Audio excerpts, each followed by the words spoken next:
so we're in a 2023 Toyota Corolla, and it had a dead battery. Put a new battery in it, and now I can't get the windows to roll down with the main switch. The driver's window will actually work, no problem. The passenger window in the front would not work. I'm gonna show you how to get these to work again. I already got this one to work.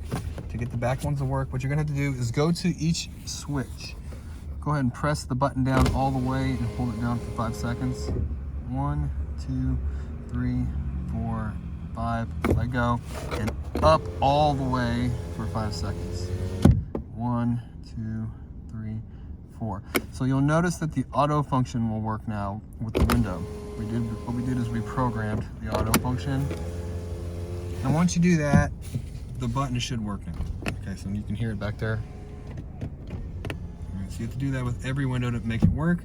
Well, I hope the video was helpful, and if it was, appreciate it if you hit the like button for me, or leave me a comment if you could. If you want to see more Toyota content, please hit the subscribe button.